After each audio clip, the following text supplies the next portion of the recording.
Hey, what's up, everyone? It's Giorgio, your friendly neighborhood YouTuber, and I just got through watching WWE Crown Jewel, and I'm telling you guys, I feel like that's 5 hours I will never, ever get back in my life.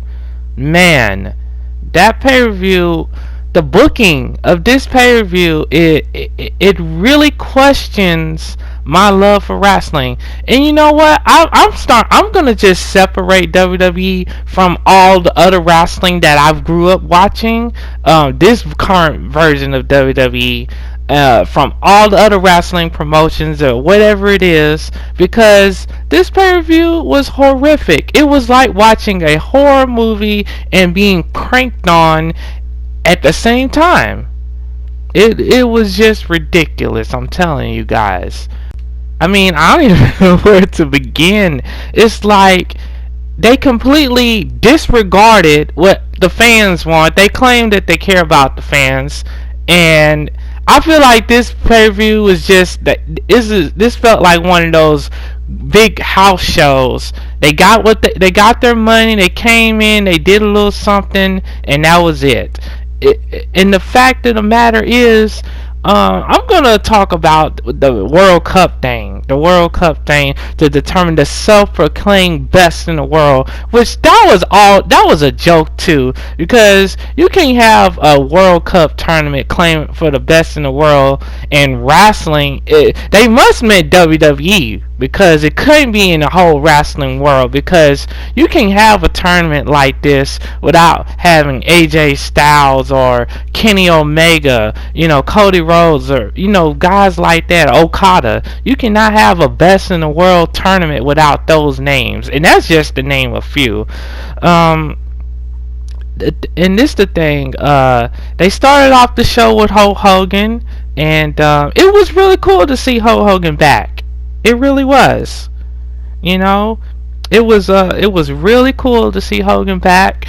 And yeah, I know he made a huge mistake in the past, but he was also being caught at a very vulnerable time, and I don't even want to go into that whole situation that he had went through. It's just good to see him back in, because the thing is, Hogan helped make the WWE all the money and helped them get that big boom in wrestling, and get that company basically where what is known as today, and made it the top wrestling promotion. Now it may be questionable after watching this if they're the top wrestling promotion in terms of wrestling, but media, money, and marketing, yes. And you can't have any kind of big name type, big WrestleMania type show without at least mentioning Hogan once. So it was cool to see him host it. He had the energy and all of that, and I thought it was cool. I thought it was really cool to have him out there. So then they started the World Cup tournament off with the SmackDown side, which was Randy Orton versus Rey Mysterio. And Rey Mysterio, seeing him out there, it was good. He could move, man. He could go. He's in good shape, probably the best shape he's ever been in his career, I think, since the WCW days. Like, he looked that great out there, and he could do all his moves and stuff. And of course, he beat Orton, and then Orton, he had viciously attacked him and threw him into the I think he did some kind of wheelbarrow suplex move and slammed him on his ribs on the announcer's table, which injured him, and I think that was something else. Orton being the heel, so I think him and Rey Mysterio are gonna probably feud with each other for a little bit on SmackDown. Also, one thing I wanted to point out is that it seemed like all the wrestlers got pyro during their entrances on this show, which I thought that was really cool. I missed the pyro. I feel like pyro added to the excitement of wrestling, especially when we was watching it during the Attitude Era, or even during WCW Nitro. The pyro just made it felt like a big show every night, and so I thought that was cool that they added that in there. So you know what? I'm just so mad with the booking of this pay per view and everything, because I've been paying for this network subscription for pretty much the whole year. You know, I've spent $30 almost every 3 months since the beginning of 2018, and it makes you feel like you didn't get your money's worth. You know, with their booking and everything that they've done. And I did take some notes while I was recording, while I was preparing to do this review, and I definitely contemplated on doing this review for this pay per view because, and basically, it's like, um, okay, and I would say my favorite match out of the whole World Cup tournament that they had was Seth Rollins versus Lashley. I thought that was a really good match. In my opinion, that was probably the best match of this whole card. That's just my opinion. You know, I was kind of hoping Lashley would have won, but then I was like, nah, he probably ain't gonna go far. And then so you know, Rey Mysterio, he ended up losing to the Miz. Jeff Hardy, he got beat with no problem. I was surprised he didn't even kick out of the finisher that he got hit with, and it was just crazy, man. Yeah, the Miz, he beat Jeff Hardy and with the skull crushing finale. It was just one little simple counter. I thought that match was just real. It was just one of them thrown together type matches. There was no effort in it. And then Dolph Ziggler, he beat Kurt Angle. That match was okay, but Drew McIntyre was clearly involved in that.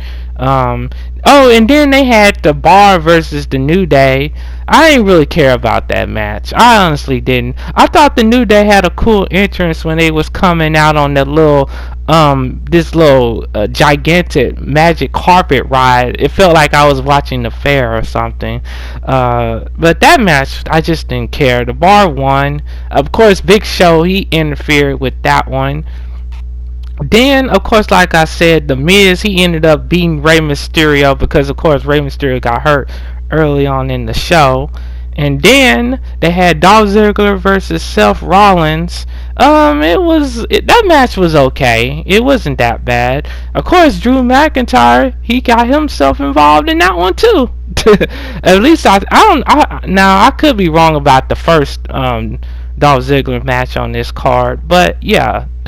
But yeah, he got involved in it and everything. And you could just tell that Drew McIntyre is gonna turn on Dolph Ziggler. Like, Drew McIntyre should not be playing second fiddle. I do think at some point they're gonna have him feuding, going for that Universal title, or he should. If they don't even do that, I think they might go with him being the Intercontinental Champion. But he should be going for the Universal title, and I'm going to get to that situation.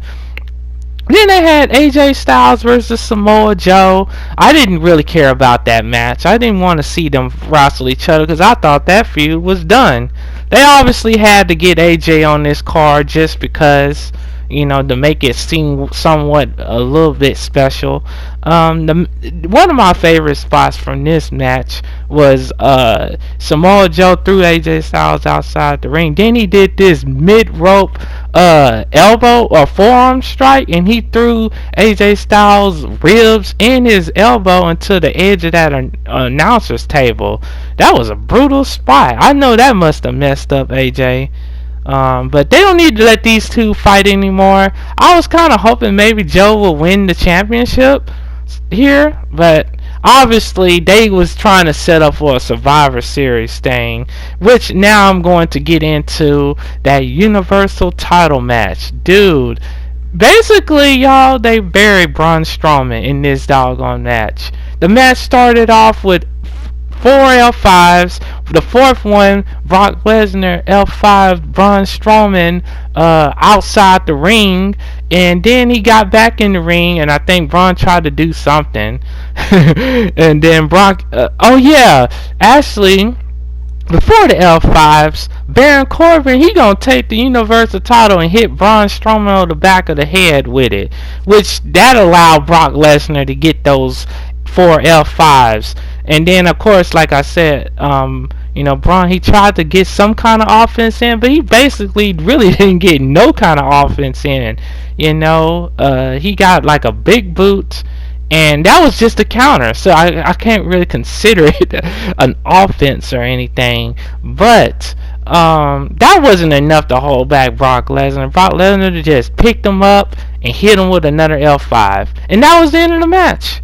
They basically built Braun Strowman up. They turned him heel. Then when Roman Reigns got, he had his leukemia came back to, mess with his health. Then they ended up making Braun Strowman the babyface. Now you're gonna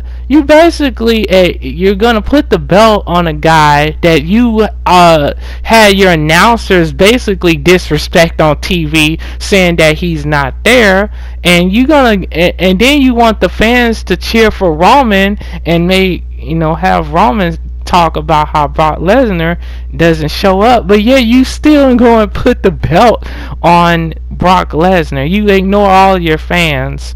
And you basically what? Screw all of you guys. We're going to do what we want to do. That's basically WWE's mentality right now.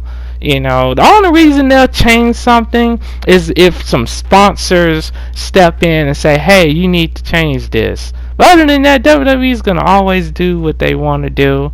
And the only thing that company cares about is money. They are an entertainment company, and entertainment companies only care about money. And I think they also want Brock to go to the UFC with that Universal title. That's probably one of the things. But also, shortly after the match was over, they started promoting Survivor Series, and of course, they ended up promoting Brock Lesnar versus AJ Styles, which is champion versus champion. I think we've seen that match already. It's like, oh man, I don't know. Still, that could have been Braun Strowman versus AJ Styles. That's still no excuse for the WWE to put the championship back on Brock Lesnar, and fans don't want that. It's dumb. The booking, and you know what? After the Brock Lesnar won the championship, that's when this pay-per-view turned to shit. It was already done. I was already finished with this whole pay-per-view after that. And of course, they had the finals of the World Cup, which was Dolph Ziggler versus, who was it? Godly. Oh yeah, Dolph Ziggler versus The Miz. Basically, I think The Miz, he threw Dolph Ziggler out the ring or something, and then he landed on his leg. He pretended like his leg was hurt, which we all know that was fake. We all know that wasn't real. He just didn't want to. Shoot, even The Miz didn't want to wrestle in that match because the booking was crazy. And basically, if SmackDown would have lost, then the person would have been fired. So basically, since The Miz couldn't compete, they had Shane McMahon decides that he wants to compete in this tournament to see if he can be the best in the world. And I was like, really? It sounds just like a McMahon to insert one of themselves in a storyline. At least Stephanie didn't do that, but in this kind of case of a tournament. But still, it's just crazy. It's like it was a joke. It's like they were literally trolling the fans with this pay-per-view. The fans watching at home, and that's why I said, you know what? I'm not giving them no more of my money like that. I'm not going to be paying. If I was to add up how much money I spent on the WWE Network this whole year, you guys' eyes would probably pop out of your head at the price tag of that. And it's not worth it. Especially when they do dumb stuff like this. And Survivor Series, it may be good. Who knows? War Games, it might be okay. But if I watch it, it definitely won't because of my own money. That's for sure. It's just not worth it. And, you pay all that money and then they do some dumb stuff. And now I see why some people said they wasn't gonna watch Crown Jewel. And I can understand why. And everyone, especially with all the controversy surrounding this pay-per-view, you know. And I was like, you know what? I'm gonna watch it just to see what happens. And of course, before I even end this review, I gotta talk about Honor the Brothers of Destruction versus G Generation X. Man, oh my goodness, that match right there, it was literally sad to see. Now Shawn, he looked like he was in really good shape. Triple H, you know, he keeps himself in shape. Undertaker and Kane is like, you see that and it's like you've seen it all before, you know. One of my favorite spots of this whole match was Shawn Michaels. He did like he did a moonsault off the top rope and took out Undertaker and Kane. And I actually saw on Twitter that somebody had posted a picture that Kane's mask fell off. And basically, everybody should know by now that the mask that Kane wears has a wig attached to it. You know, it's got a wig glued on it to it or whatever it is. And and everybody was laughing like they'd never seen that before. Now, back in the day, I think, you know what? Back in the day, I think Kane, he actually did have hair. Like, it was just, it wasn't just a wig and a mask, you know. I really don't think that it was. And he had hair, you know. So, I don't know, man. It was just like this match was becoming hard to watch with Undertaker and Kane and, you know, Shawn Michaels them. You know, they were all getting hurt, and I think Triple H, he took a bad spot on his shoulder. Michael Cole kept saying he hit his ribs on Shawn Michaels' knee when Shawn Michaels was upside down over there by that turnbuckle. But I think Triple H had hurt his arm really bad in this match. It was just, they shouldn't have done this. I know that this was Saudi Arabia and they paid WWE $50 million or whatever it is, and this was for them. But this pay-per-view should be erased, not only from our minds, which I think is going to be hard to do that, but it should be erased from wrestling, period. This pay-per-view should never be mentioned again after today. After everyone reviews it, we should never speak of this again, because it was literally a horror movie and a joke all in one.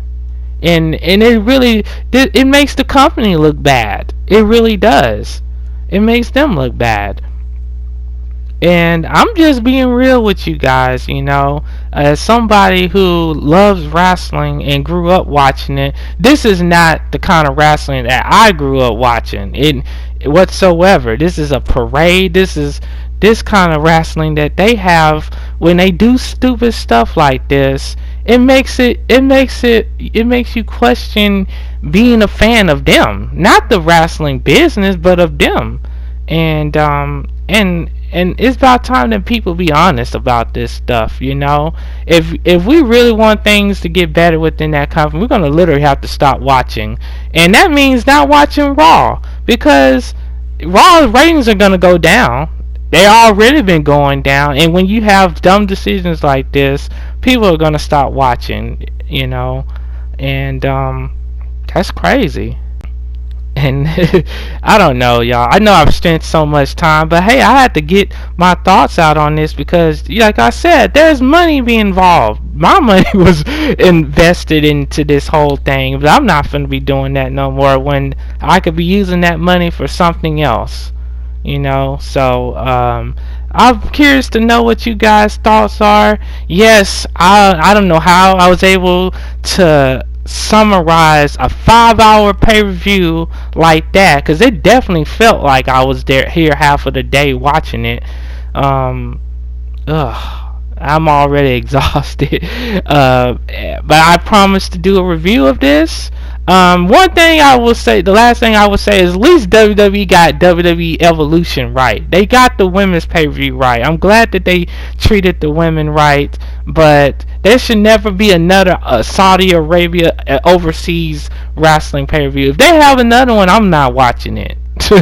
But thank you guys for whoever may listen to this. I don't even know if I'm gonna keep this review up on my channel, but I would like to at least let you guys know what I thought, and I'm gonna get this uploaded. Hope you guys have a good weekend, and please don't waste your weekend watching some bad crap on YouTube or on TV or whatever, and it's not good for you, or if it's not something that makes you happy, because that's time you can't get back. Make sure you put yourself first over this weekend and every day. But until next time, you guys stay safe. Thanks for supporting the channel with your views and comments, because your time and everything matters.